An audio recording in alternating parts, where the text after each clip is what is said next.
On एडी chemical point. इस video में आप देखेंगे जैसा कि मैंने प्रीवियस वीडियो में आपको shell and tube heat exchanger के बारे में बताया था, ठीक है, और उसमें कुछ आपके पार्ट का डिस्कशन भी किया था, लेकिन मुझे अंदर से ऐसा लग रहा था कि मैंने पूरी अच्छे तरीके से आपको हर एक इक्विपमेंट के बारे में डिस्कस नहीं किया है। और जैसा कि मैंने बताया था कि एक भी पार्ट छोड़ूंगा नहीं, तो आज उसमें से सारे पार्ट को लिया हूं।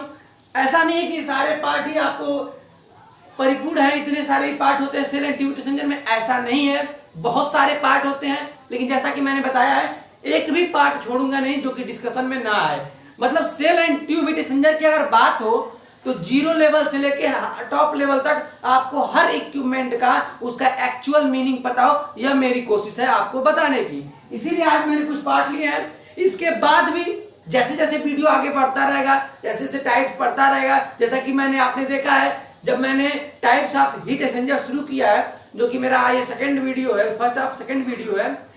अगर आप इसके प्रीवियस वीडियो में जाएंगे, या मैं अभी आपके आई बटन पे यहाँ पे दे दूंगा और डिस्क्रिप्शन में भी वो चैनल दे दूंगा आपको, ठीक है, वहां पे मैंने टाइप्स ऑफ हीट एक्सचेंजर दिखाया है। तो उसमें सारे जितने टाइप्स हैं उसमें हर एक यही इक्विपमेंट आते रहेंगे, कुछ अलग से इक्विपमेंट ऐड होंगे, कुछ इक्विपमेंट यहाँ से हटेंगे। तो सारे इक्विपमेंट का मतलब फाइनली कहने का एक्चुअल मीनिंग ये है कि सारे पार्ट का डिस्कशन करेंगे। आज मैंने 80% पार्ट लिए हैं डिस्कशन के, तो चलिए शुरू करता हूं। वीडियो शुरू करने के पहले बता दूं, मेरा नाम है आयुष्मान त्रिपाठी और आप देख रहे हैं एडी केमिकल पॉइंट। अगर आप हमारे यूट्यूब चैनल पर नए हैं और स्पेशली आप डिप्लोमा केमिकल इंजीनियरिंग है, तो सर आपसे हम्बल रिक्वेस्ट है कि ये चैनल स्पेशली आपके लिए है, क्योंकि इस चैनल के माध्यम से आप अपने केमिकल इंजीनियरिंग की सारी डाउट क्लियर कर सकते हैं और हमारे चैनल पर पा सकते हैं। और दूसरी बात, मेरे इस चैनल पे आपको नोट्स भी दिया जाता है, डिस्क्रिप्शन में आपके एक नंबर दिख रहा होगा, व्हाट्सएप ग्रुप उस पर चलता है, आपके डिजायरेबल के अकॉर्डिंग, आपके रिक्वायरमेंट के अकॉर्डिंग आपको नोट्स दिया जाता है। और एक और गुड न्यूज है आप लोगों के लिए, यह मेरा चैनल पहले आपको जॉब देने का भी काम करता था, बट कुछ दिनों से संक्रमण की वजह से ये क्या हुआ था कि आपको जॉब देने का काम रुक गया था। लेकिन आज से फिर अगर आपको अपने, जैसा कि मैंने आपको क्राइटेरिया सेट किया है, अगर आप बीएससी, बीटेक और अगर आप केमिकल इंजीनियरिंग से कोरिलेट करते हैं डिप्लोमा, तो आपको जॉब दिया जाएगा। और एक अदर ब्रांच जुटा है जो कि आपको मिल सकता है अगर आप सिविल से हैं, अगर आप डिप्लोमा सिविल से हैं तो अभी आपको जॉब देने का कार्य किया जाएगा। थैंक यू फ्रेंड्स, सारी बातों को आपको गाइड करने के लिए आइए शुरू करते हैं चैनल में अपना shell and tube heat exchanger का पार्ट। पहला है पार्ट आपका सेल। सेल क्या होता है? जैसा कि मैंने बताया कि हमने पढ़ रहे हैं shell and tube heat exchanger, मतलब सेल और ट्यूब से मिलकर बने हुए हीट एक्सचेंजर को बोलते हैं shell and tube heat exchanger, ठीक है। Shell and tube heat exchanger का एक्चुअल जो पर्पज है वह है हॉट फ्लूइड, कोल्ड फ्लूइड, मतलब हॉट फ्लूइड का हीट का ट्रांसफर कोल्ड फ्लूइड में करना, कोल्ड फ्लूइड का हीट का ट्रांसफर हॉट फ्लूइड में करना। अर्थात अब मेरे कहने का मतलब ये, जैसी मुझे रिक्वायरमेंट होगी, अगर मुझे हॉट फ्लूइड का हीट कोल्ड फ्लूइड में करना होगा तो भी मैं shell and tube heat exchanger का यूज कर सकता हूं। अगर कोल्ड फ्लूइड का हीट का ट्रांसफर करना हो हॉट फ्लूइड में, तब भी मैं shell and tube heat exchanger का यूज कर सकता हूं, ठीक है। तो बेसिकली सेल उसमें क्या होता है? सेल बेसिकली ये होता है दोस्तों, कुछ इस आकार का होता है, यू, ठीक है, कुछ यू आकार का होता है। यू मतलब यू नहीं, ये यू नहीं बोल रहा, मतलब कुछ ऐसे आकार का होता है, ओके। ये आपको बोल, इसको हम बोलते हैं सेल। तो सेल बेसिकली आप देख रहे हैं सिलेंड्रिकल शेप का होता है। आपको नोट्स मिलेगा, कॉन्सेप्ट समझिए, नोट्स में आपको अगर आपको रिक्वायरमेंट होगी तो आपको दे दी जाएगी, ठीक है। तो जैसा कि ये देख रहे हैं कि कुछ यू आकार का होता है, ठीक है, कुछ ऐसा, कुछ ही आपको सिलेंड्रिकल शेप का देखने को मिल रहा है, कुछ ऐसा दिख रहा है ना। तो सेल बेसिकली आपका कुछ सिलेंड्रिकल शेप का बना होता है। इसमें हम केवल एक टाइप का फ्लूइड फ्लो करा सकते हैं, केवल ओनली वन फ्लूइड फ्लो करा सकते हैं। इसमें जो फ्लूइड फ्लो कराया जाता है उसको बेसिकली बोलते हैं shell side fluid flow, okay. Shell जो बेसिकली आपका बना होता है वो बना होता है कार्बन स्टील का बना होता है, ठीक है। अब बात होती है कि अगर आप कंपटीशन में बैठते हैं, कंपटीशन में की अगर बात करें तो वहां पे भी आपसे पूछा जाएगा, अगर आप इंटरव्यू में बैठते हैं तो वहां पूछा जाएगा कि सर मैं सेल की लेंथ को क्या रखूं। सबसे पहला क्वेश्चन आता है सेल किसका बना होता है? सेल कार्बन स्टील का बेसिकली बना होता है। फिर होता है सेल किस शेप का होता है? सेल बेसिकली सिलेंड्रिकल शेप का होता है। फिर अगर आपसे पूछा जाता है कि सेल में कितने टाइप का फ्लूइड फ्लो कर सकता है, तो आपका आंसर रहेगा सर सेल में बेसिकली हम केवल वन फ्लूइड फ्लो करा सकते हैं, ठीक है।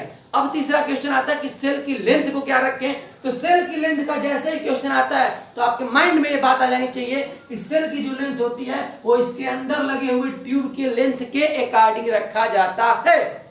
मैंने बोला सेल की जो लेंथ है वो ट्यूब के लेंथ के अकॉर्डिंग रखा जाता है, यानी अब सेल के लेंथ की बात ही खत्म हो गई, क्योंकि सेल की लेंथ से बात करने से कुछ फायदा नहीं जब तक हमें अंदर के ट्यूब की लेंथ का नहीं पता होगा।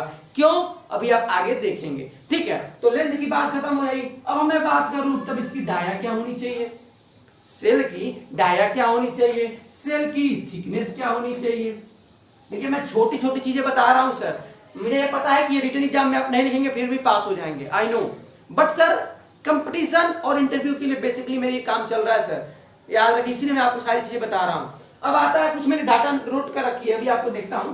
सेल की जो डाया क्या होनी चाहिए और सेल की थिकनेस क्या होनी चाहिए। एक्चुअल जो सेल की थिकनेस होनी चाहिए, ठीक है, वो आपका होता है 5 mm से लेके, ठीक है, 11 mm तक, ठीक है, इतना रखा है। मिनिमम थिकनेस की बात कर रहा हूं सर, मिनिमम। ठीक है, अगर मैं बोलूं कि एक्यूरेट कितना होता है, एक्यूरेट कितना रखें कि प्रेशर ड्रॉप ज्यादा ना हो, याद रखिए एमएम पे प्रेशर, आपका थिकनेस पे प्रेशर ड्रॉप भी डिपेंड करता है। तो 3/8 इंच जो होता है, ठीक है, वो 300 तक के पीएसआई को प्रेशर ड्रॉप के लिए आपका सफिशिएंट होता है। यानी सेल की जो हम बात कर रहे हैं आपका इधर इंटरनल डाया की, वो कितना हो 3/8 इंच हो। अगर मिनिमम बात करें तो 5 mm से लेके 11 mm होना चाहिए। ठीक है, अब अगर बात करें हम डाया की कि सेल का डाया क्या होना चाहिए, सेल की डाया जो होता है वो होता है 12 इंच से लेके, तो कई सारी डाटा है इसलिए मैंने एक जगह नोट कर रखी है, क्योंकि अभी बहुत सारे डाटा सबकी मैंने थिकनेस आया तो माइंड में थोड़ा सेटअप नहीं हो पाता है, इसलिए मैंने नोट कर रखा है। वो होता है 12 इंच से लेके 24 इंच के बीच में रखते हैं। ठीक है, इसमें के बीच में ही हम रखेंगे, इतना याद रखिए, सेल की डाया। तो ये रहा सेल का पार्ट। उम्मीद करता हूं सेल के हर एक छोटे छोटे पार्ट आपको समझाने की कोशिश किया। फिर से रिवाइज कराता हूं, सेल एक प्रकार का सिलेंड्रिकल शेप का होता है जिसमें केवल एक टाइप का फ्लूइड फ्लो कराता है। सेल बेसिकली कार्बन स्टील का बना होता है। सेल की जो थिकनेस होती है वो भी मैंने आपको बताया 5 mm से 11 mm के बीच होती है। अगर एक्यूरेट बात करें तो 3/8 इंच होता है, किसके लिए 300 psi यानी प्रेशर ड्रॉप के लिए। ठीक है, सेल की जो डाया की बात की वो भी बताया 12 इंच से 24 इंच के बीच में होता है। ठीक है, अब देखते हैं हम, सेल हमारा काम कंप्लीट हो गया। ट्यूब क्या होता है, ठीक है, ट्यूब क्या होता है। तो ट्यूब को पढ़ने के पहले जैसा कि आपने सेल पढ़ा है और सेल को आपकी जरूरत भी है पढ़ने के लिए, देखिए क्या होता है ट्यूब जो होता है।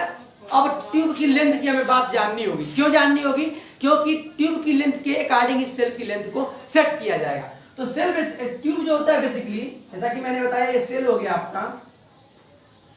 ट्यूब जो होता है वो किसके अंदर होता है, सबसे पहले समझिए सेल के अंदर फिक्स किया जाता है। ये आपके ट्यूब है, ओके सर, ये आपके कुछ इस आकार का हो जाएगा। ठीक है, ओके, ध्यान से देखिएगा सर, कॉन्सेप्ट क्लियर करने की मैं कोशिश कर रहा हूं। ठीक है, ओके, ठीक है। अब यहां ध्यान से देखिएगा, कहानी कितनी अच्छी बन रही है। सेल, अभी तक आपने सेल देखा, अब ट्यूब की बात आ रही है। तो ट्यूब में भी जैसे कि सेल में केवल एक टाइप का फ्लूइड फ्लो होता है, वैसे ट्यूब में भी आपका केवल वन टाइप का फ्लूइड फ्लो होगा। ठीक है, अब बात आती है कि ट्यूब किसका बना होता है। जैसे सेल आपका बेसिकली कार्बन स्टील का बना होता है, तो आपका ट्यूब किस मेटल का बना होता है। तो ट्यूब को अगर बनाने के लिए आपको बेसिकली स्टील, ठीक है, दूसरा आपका स्टेनलेस स्टील, स्टेनलेस स्टील, ठीक है, फिर आपका कॉपर निकल हो सकता है, ओके, चौथा आपका में भी कभी कभी आपको एल्युमिनियम भी देखने को मिल जाएगा छोटे स्तर पे। ठीक है, एल्युमिनियम भी देखने, कॉपर भी देखने को मिल सकता है, ब्रास भी देखने को मिल सकता है, मतलब ईटीसी आपको इतने सारे पार्ट आपको बेसिकली ट्यूब में इस शेप का बना, इस मटेरियल का बना हो सकता है। Steel, stainless steel, copper nickel में भी एल्युमिनियम, कॉपर, ब्रास, अगर ठीक है, ओके। ट्यूब को आपने देख लिया किसका बना होता है। अब बात आती है कि ट्यूब की लेंथ क्या होनी चाहिए, क्योंकि ट्यूब के लेंथ के अकॉर्डिंग ही हम सेल की लेंथ को सेट करते हैं। अगर ट्यूब का लेंथ इतना हो जाएगा तो सेल का लेंथ अगर हम 0.5 इधर बढ़ जाएंगे, 0.5 mm बढ़ जाएंगे, सेट हो जाएगा। तो ट्यूब की लेंथ कितनी होनी चाहिए, तो ट्यूब की जो लेंथ मिनिमम होती है 0.5 मीटर और मैक्सिमम जो होती है वो होती है 6 मीटर। ठीक है, ये होता है आपका ट्यूब का लेंथ। अब इसके अकॉर्डिंग हम ट्यूब के, इसके अकॉर्डिंग हम सेल की लेंथ को भी सेट कर लेते हैं। ओके, ट्यूब का लेंथ पता हो गया, ट्यूब किसमें का बना होता है ये पता हो गया, ये भी हमने जान लिया कि ट्यूब में बेसिकली एक टाइप का फ्लूइड फ्लो कराया जाता है। ठीक है, अब हमें लगता है कि आपका ट्यूब से कुछ बचा नहीं होना चाहिए। ठीक है, अगर हाँ एक बात और आकर समझ आपसे बात करने की कोशिश करूं कि ट्यूब जो होता है कि उसकी इंटरनल डाया क्या होनी चाहिए या आउटर डाया क्या होनी चाहिए। कोई एक डाया मालूम चला इंटरनल आउटर तो हम वो पता कर लेंगे, और ट्यूब की थिकनेस क्या होनी चाहिए। तो ट्यूब की जो आपकी बेसिकली आपका जो कॉमन डायामीटर होता है वो होता है आपका 19 mm। देखिए मैंने मिनिमम और मैक्सिमम दोनों की बात कर रहा हूँ। मिनिमम आपका हो सकता है 19 mm से लेके, ठीक है, 40 mm के बीच कुछ हम रखते हैं, ठीक है, सॉरी 12 mm से लेके 40 mm के बीच में जो basically shell and tube heat exchanger में यूज किया जाता है डाटा वो रखा जाता है। जो कॉमन डाटा की बात कर रहा हूँ वो या तो 19 mm से लेके, ठीक है, 19 mm से लेके आपका 25 mm के बीच में कुछ थिकनेस रखा जाता है, क्या, डाया। ओके, ठीक है, सेल एंड आपने जान लिया, ट्यूब जान लिया। अब बात आती है ट्यूब सीट क्या होती है। अब बात आती है ट्यूब सीट क्या होती है। तो आप जैसा कि देख रहे हैं ट्यूब सीट मतलब ट्यूब को जो सीट कर दे यानी बैठा दे, यानी ट्यूब को अपने अंदर फिक्स कर दे, उसको बोलते हैं ट्यूब सीट। अर्थात जो ये ट्यूब लगा है, अब आप रियलाइज करिए आखिर ट्यूब किसी में फिक्स होगा, ट्यूब को कहीं जोड़ा गया होगा, तो यहाँ पे यहाँ पे एक ऐसा मेटल बना होता है, इसको बोलते हैं ट्यूब सीट। क्या बोलते हैं, ट्यूब सीट। ये अब अभी आप बस एक्यूरेट देखिए, मतलब ट्यूब को होल्ड करने के लिए, ट्यूब को फिक्स करने के लिए ट्यूब सीट का यूज किया जाता है। अब हम ब्रीफली डिस्कस करते हैं ट्यूब सीट का। देखिए क्या होता है, मैं हर एक पार्ट का डिस्कस कर रहा हूं सर, कि आप किसी भी इंटरव्यू में बैठिए तो आपको कोई भी कंफ्यूजन होने ना पाए, इसलिए मेरा main purpose shell and tube exchanger का इतनी सारी वीडियो बनाने का यही है। देखिए ट्यूब सीट का हम बात कर रहे हैं। ट्यूब सीट बेसिकली आपका कुछ यू इस आकार का होता है, कुछ यूं आकार का आपको देखने को मिलेगा, इस टाइप का, ठीक है। क्या होता है, जैसा कि अभी आपने देखा था इतने सारे ट्यूब्स थे और यहाँ पे जोड़ा गया था, मतलब ये कुछ ये आपका ऐसे होता है, इसको ऐसे रहता है, इसमें आपको नंबर्स ऑफ होल्स देखने को मिलेंगे। क्या देखेंगे, नंबर ऑफ होल्स, क्यों ऐसे। फिर ये एक इधर भी देखने को मिलेगा, ये कुछ ऐसे है आपका, ठीक है, ये भी कुछ ऐसे है। इसमें ये होल्स में क्या होता है, ये पाइप जुड़े होते हैं। फिर इधर भी आपका होगा जो इसमें क्या होंगे, जैसे इधर भी आपको मैं बना दूं, ठीक है, कुछ ही होगा, इसमें भी एक नंबर ऑफ होल्स होंगे, तो यही ट्यूब आके दोनों साइड में जुड़े होंगे, ठीक है। कुछ यू होगा, कुछ आपका इस टाइप का होता है। अब इसमें जानने वाली ये बात है कि जो आपका ये नंबर्स ऑफ होल्स हैं, इतना ना कर दीजिए कि ट्यूब्स की आपकी स्ट्रेंथ, सॉरी ट्यूब सीट की स्ट्रेंथ ही कम हो जाए, इतनी ना रख दीजिए कि ट्यूब सीट की स्ट्रेंथ ही कम हो जाए। तो ये भी आपके एक कॉमन सी चीजें हैं, आपको देखनी होगी। तो बेसिकली आपने जाना ट्यूब सीट क्या होता है। ट्यूब सीट वह होता है जिसका आपका एक सर्कुलर डिस्क होता है, इसका हम जिसमें हमने ट्यूब को फिक्स करते हैं, इसका एक भाग कटा हुआ होता है, ओके। इसमें ट्यूब को बेसिकली सीट करने का ही पर्पज होता है, ठीक है। अब आपने सेल जाना, ट्यूब जाना, ट्यूब सीट जाना। अब बारी आती है ट्यूब पिच की, कि ट्यूब पिच क्या होता है। ध्यान से देखिएगा सर, ट्यूब पिच की अगर बात हो रही है तो ट्यूब पिच जो होता है सर, वह बेसिकली कई टाइप्स के होते हैं। बेसिकली जो आपको पढ़ना है वो दो टाइप का, पहला आपको पढ़ना है ट्रायंगुलर, पहला आपको पढ़ना है ट्रायंगुलर, ठीक है, दूसरा पढ़ना है आपको स्क्वायर, ठीक है, ट्रायंगुलर पिच और दूसरा स्क्वायर पिच। एक और होता है जो कि आपकी बुक में तो नहीं देखने को मिलेगा, लेकिन जब आप बड़े लेवल पे आप नॉलेज देंगे, जैसे बीई बीटेक लेवल का पढ़ेंगे तो आपको वहां पढ़ाया जाएगा इस समय, ठीक है। वो पढ़ाया जाता है स्क्वायर रोटेशनल पिच, ठीक है, स्क्वायर रोटेशनल, ठीक है, स्क्वायर रोटेशनल पिच। तो बेसिकली आपको ये नहीं पढ़ना है, आपको ये दो पढ़ना है, ट्रायंगुलर पिच, स्क्वायर पिच। जो स्क्वायर रोटेशनल पिच होता है कुछ स्क्वायर से ही जुड़ा हुआ होता है, इसलिए बेसिकली स्क्वायर पिच में ही इसकी हम काउंटिंग करते हैं, ठीक है। अब समझते हैं पहले हम ट्यूब पिच क्या होता है, फिर ट्यूब सीट की बात पे आपको इसके दोनों टाइप्स पढ़ेंगे। देखिए होता क्या है, जब आपकी जो ट्यूब्स लगे होते हैं कुछ यूं, ये ट्यूब्स लगे होंगे, ठीक है, तो यह ट्यूब्स की जो होती है आपके बेसिकली दो मैंने बताया कि स्क्वायर पिच, ट्रायंगुलर पिच।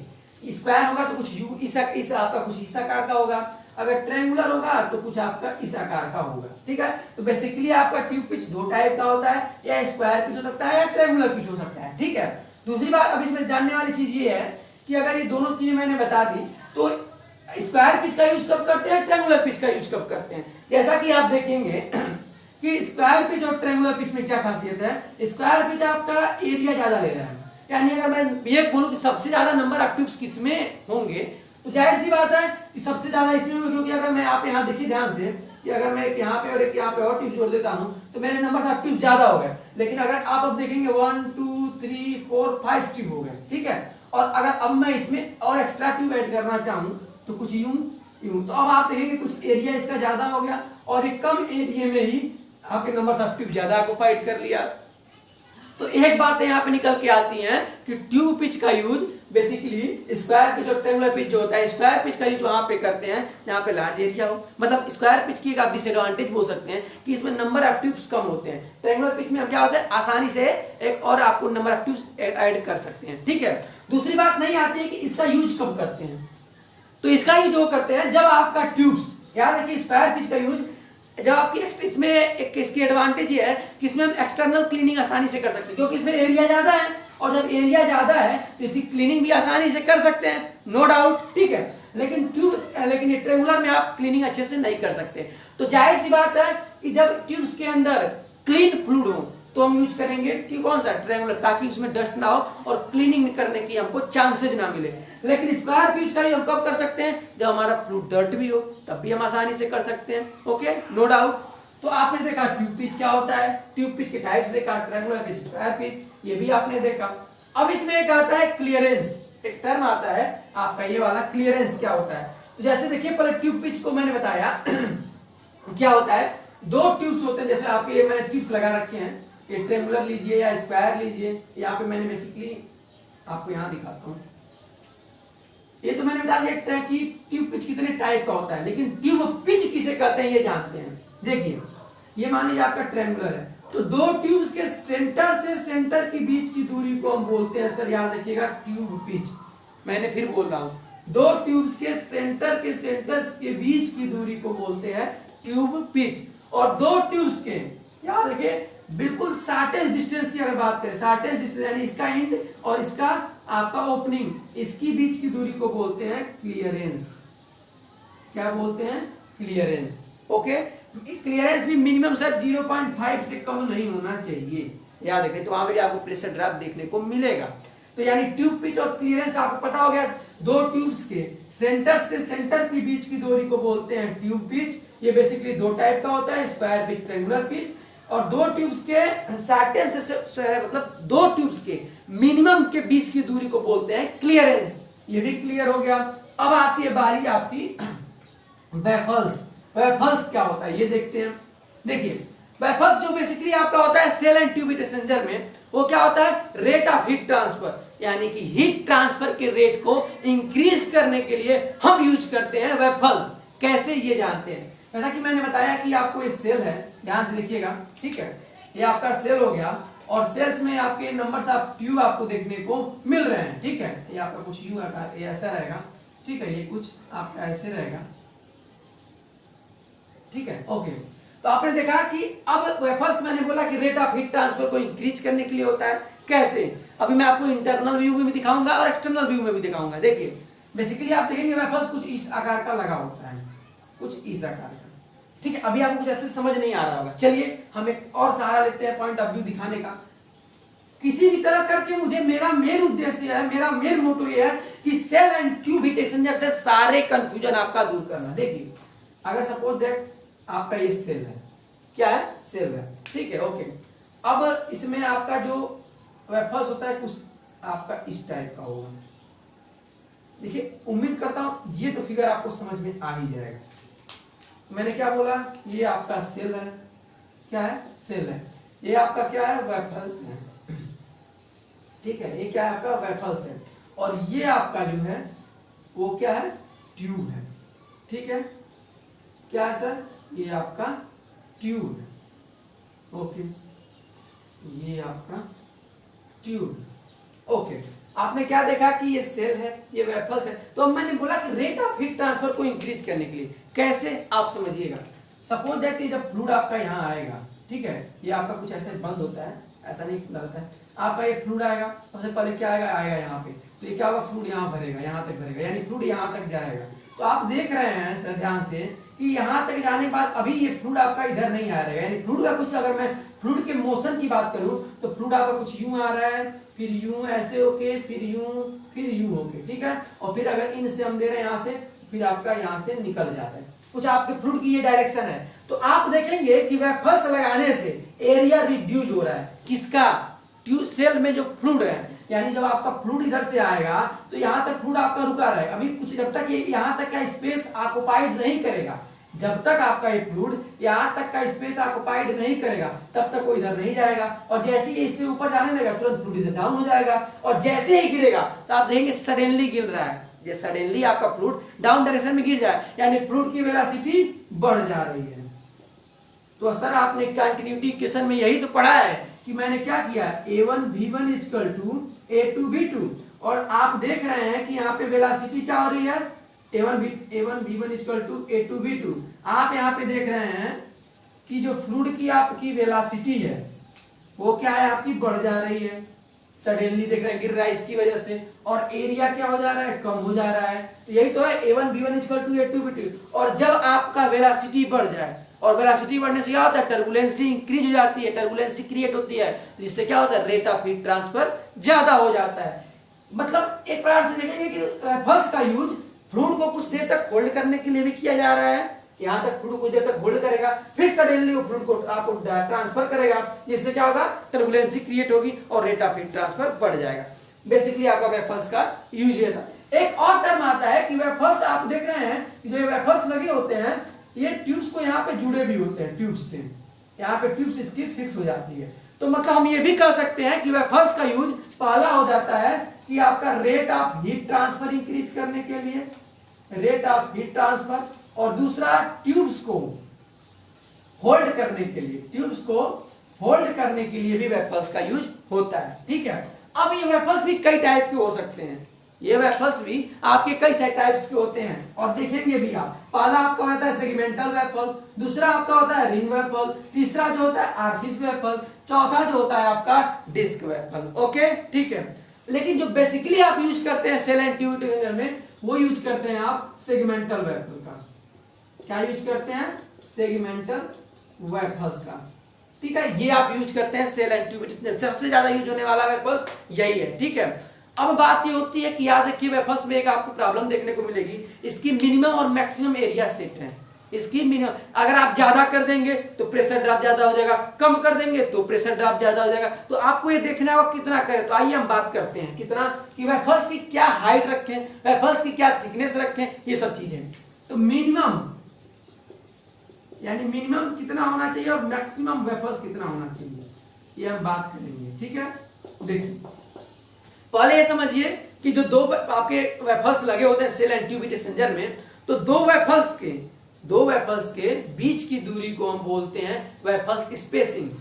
क्या मैंने बोला, वेफर पिच भी बोलते हैं, वेफर स्पेसिंग बोलते हैं, यानी दो वेफर्स के सेंटर से सेंटर की बीच की दूरी को बोलते हैं वेफर्स स्पेसिंग।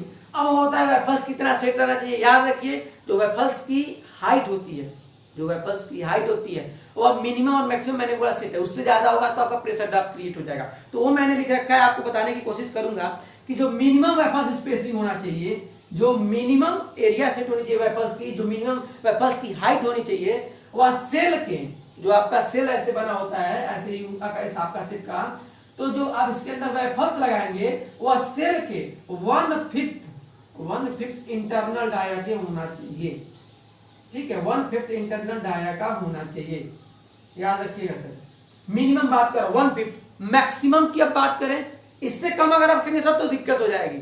अगर मैक्सिमम की बात करें तो internal diameter of the shell, internal dia of the shell, यानी कि सेल का एक तो ये हो गया आपका मिनिमम 1/5 होना चाहिए। ठीक है, और मैक्सिमम की अगर मैं बात करूं कि कितना होना चाहिए, तो वो आपका है कि 1/5 ऑफ द इंटर डाया, ये तो मिनिमम हो गया। और मैक्सिमम की अगर बात आती है तो सेल के, जो सेल का इंटरनल डाया है उसके कम से कम तो होना ही, उससे ज्यादा ही होना चाहिए, उससे कम नहीं होना चाहिए। और मिनिमम इतना भी कम मत कर दीजिए कि 1/5 गुना से कम हो जाए। ओके सर, तो आपने देखा वेफर्स किसे कहते हैं, वेफर्स की हाइट कितनी होनी चाहिए ये भी मैंने बताया, वेफर्स कितने टाइप का होता है ये भी बताया, वेफर्स का यूज किस लिए करते हैं ये भी बताया, और कहाँ करते हैं ये तो आप ऑलरेडी देख ही रहे हैं कि सेल एंड ट्यूब एक्सचेंजर में किया जाता है। ओके, अब आती है बारी टाई रॉड्स।